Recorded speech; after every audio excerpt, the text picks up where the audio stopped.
depression, anxiety, ADHD, obesity. How about poor self-image? These things are crushing kids all the way. I see it all the time. Teenagers, kids, left and right, they're just being crushed by this unwell-being. So sure, maybe it's because of their social media. Maybe you could take away their smartphones. This will no doubt help, 100%. If you're not taking away your kids' smartphones, getting rid of their social media accounts, or at least putting time constraints on it, then I would highly recommend that. However, there is another thing that I'm thinking about that is an addition to life as opposed to a subtraction, like say taking away the cell phone, taking away their social media would be. This is an addition. We can add something to life, and this will produce life, this thing we add. And it shows up time after time, again and again, that if you do this thing, it will carry forth massive, both acute and long-term benefits for your child and your teenager and their psychological well-being, though it may be small right now, if they do this thing, will greatly increase. And the risk of obesity will go down, and essentially everything else that comes along with lack of well-being and obesity will be improved. So you may know what it is already, because you know how much I talk about physical activity, exercise, as a therapeutic tool.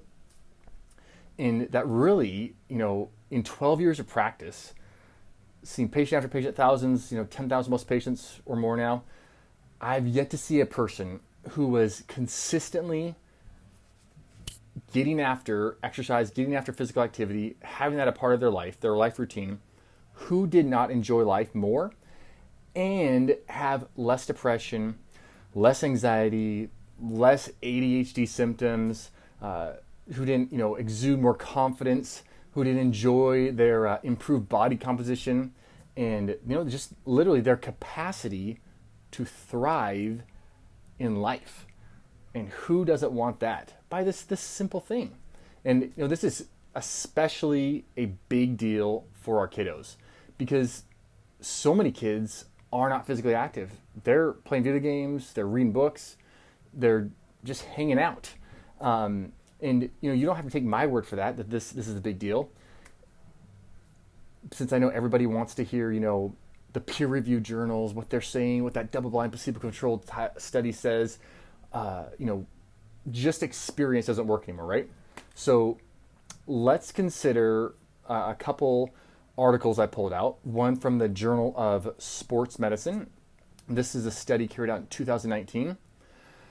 And this study showed that depression, psychological well-being was improved and psychological distress was decreased, that in 5 to 8-year-olds who regularly exercised, that they performed better scholastically, they were more attentive in school, they were less likely to get taken to the principal's office, their self-image was greater than those who didn't exercise, their life satisfaction was greater, their overall feelings of well-being scored greater.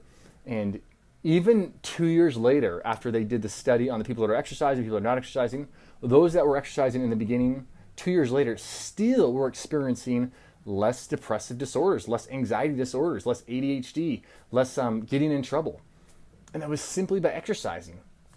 And there's another study that was published in Pediatrics, I think it was in 2017, I believe, and it showed that kids who performed a bicycling program for 30 to 40 minutes, just 2 days per week. 2 days. So there's 7 days in a week, and they were doing this for just 2 days per week, all of about an hour and a half of physical activity.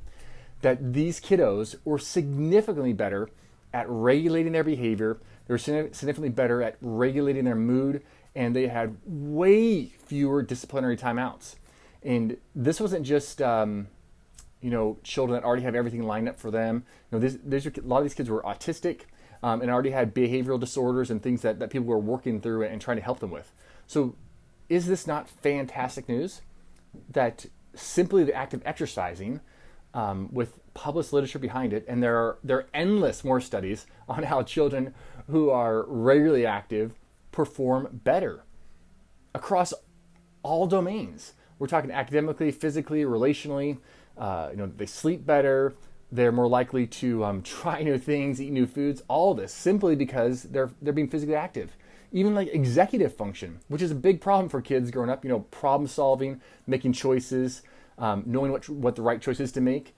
Executive function is so much easier for these kids who are regularly physically active. And the thing is, just like with adults, when a child engages in physical activity or sport, a team competition or some exercise routine, taekwondo, kickboxing, soccer, you name it, they produce natural opiates.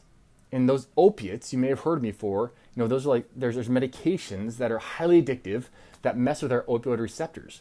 And they make us feel good. They help decrease pain. We often call these endorphins.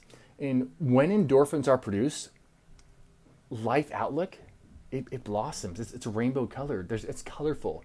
It's much more positive. Feelings of happiness, they can last hours after participating in a sport when these endorphins and these feel-good neurotransmitters are rushing through our nervous system and sitting on those receptors and saying, wow, Matt, great job. Good job, young guy. Good job, young lady. That's what our brain is telling us after we perform physical activity. So you probably heard of selective serotonin reuptake inhibitors, or SSRIs, like Zoloft, and those being used, these medications being used for depression. In fact, I believe they're the most commonly used medication in the United States of America for mental well-being. And when a child is exercising, they actually produce more of their own serotonin, the very thing these medications are trying to help us with. Exercise can help us do and can help these kids do.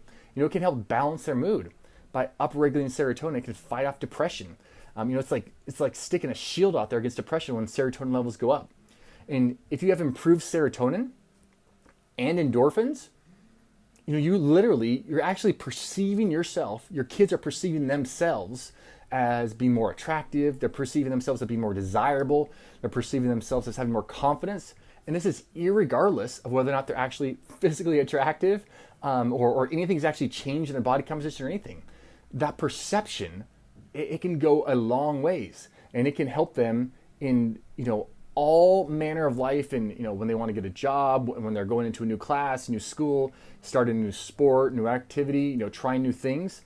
When a person is confident and they understand their own self-worth, guess what they do? They attract others. They're going to find themselves in states of leadership, and they're going to gather a following, and they're going to be viewed as strong and having strength and fortitude, which who doesn't want their child to feel that way, to feel strong, not just physically, but mentally and spiritually strong. So if your child is dragging, get rid of the screens. Just do it. I know they're not going to like it. Maybe, and even consider the book reading. If they're up in their bedroom reading the book by themselves for hours a day, man, it's time to cut that off. And let's get outside and play. Let's get them in nature. Let's get them hiking around. Let's get them running around the yards. Sign them up for a sport.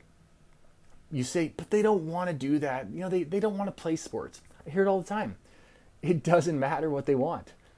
Okay? We need to give our child the greatest opportunity possible. Children do not have the capacity to know what is best for them. Just look around. Most adults do not know or do perform what is best for them.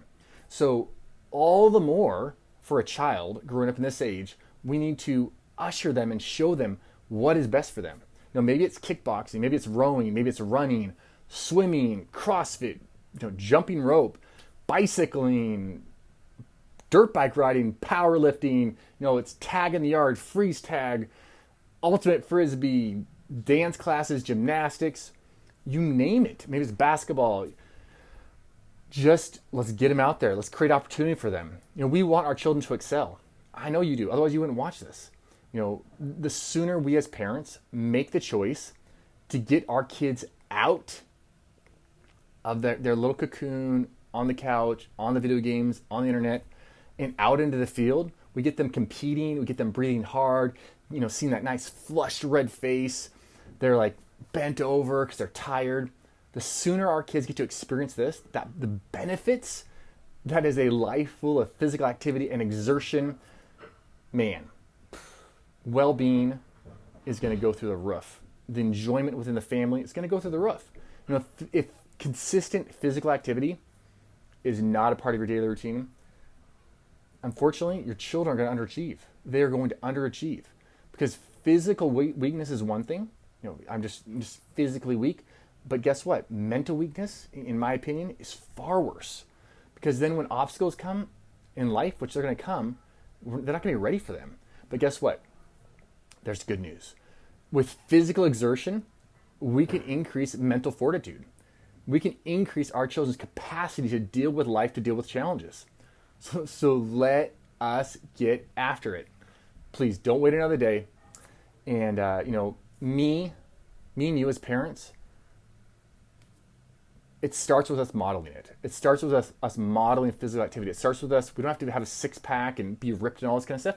It just starts with us modeling physical activity, showing us, we enjoy going for a walk. We enjoy running around in the yard, going for a hike, lifting weights, playing Frisbee. That is the single most consistent motivator to inspire children to do something that they otherwise wouldn't do, is seeing their parents do it. So if you're sitting on the couch or you're staring at your phone and you're telling your kids to go outside and run or play or, go make some soccer goals, kids, or, go ride your bikes, your words of motivation, they're falling on deaf ears.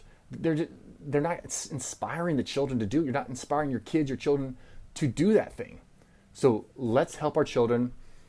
If we express health, vitality, confidence, we can expect our children to express health, vitality, confidence, strength, and a sense of well-being and accomplishment simply by physical activity occurring.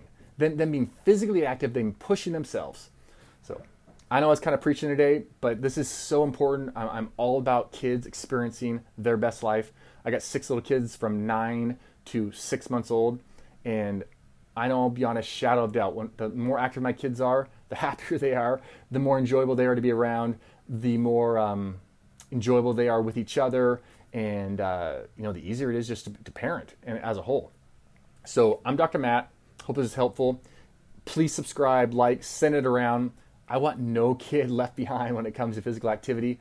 And it starts with us getting this to every single parent that we know to say, hey, just check this out. Might be helpful. I think it could maybe get you on the road to helping your child out with their stubbornness or their lack of desire to be involved with things. Man, get them physically active. All right, keep accumulating health. I'll see you guys next time.